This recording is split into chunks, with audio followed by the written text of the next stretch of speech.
analyst. Joining us now, retired U.S. Marine Corps bomb tech, Joey Jones, who lost both of his legs in a bomb blast in Afghanistan. Joey, thanks for joining us this morning.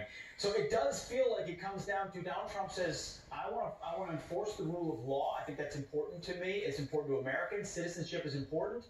And President Obama mocks that idea.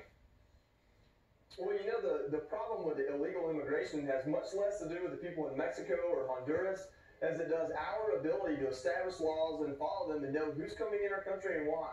Listen, I have zero problems with people coming here for a better life. I grew up in a town that was 78% Hispanic within the city limits, and I learned to love those people as my fellow Dalton Georgians. But with that being said, what Democrats aren't truthful about is what living life in this country as an illegal or an illegitimate part of society is like. You get taken advantage of. You work harder for less money. You drive without license. You drive without learning to drive, so you do things like T-bone my sister and run away.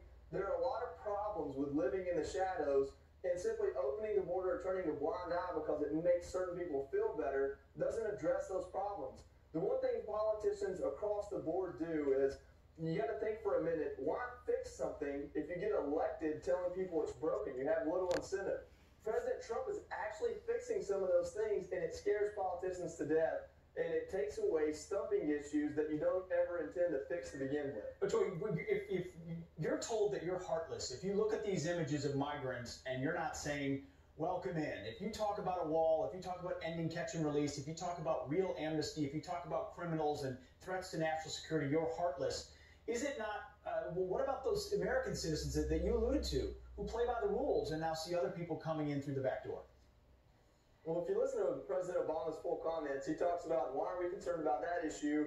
Why are we concerned about, things like people getting jobs or being able to retire? And it's very ironic coming from the president that put more money and more debt on the backs of future generations than all presidents before him combined. Likewise, sent more troops overseas than President Bush. And so when your policies don't match your rhetoric, and you can't run for office anymore, I guess you can really say whatever you want, but it doesn't really amount to much, and the American people see that. That's why the polls are trending in the direction they are. What politicians, especially Republicans, do wrong, even President Trump, is we allow politicians as Americans to tell us why the immigration issue matters. And when we do that, they can interject things that aren't necessarily a part of it. You can care about border security and people being able to immigrate at the same time. Sure. It has nothing to do with disliking or devaluing people in other countries that want to come here. It has everything to do with setting them up for success and setting us up for success when they get here. That's not what we do. We ultimately take advantage of them. We're not doing them any favors by bringing them in and making them live in a way that we don't live. Joey Jones, you may have been a Marine, but you're a smart dude. Thank you very much for your time this morning. We appreciate it. Thank you.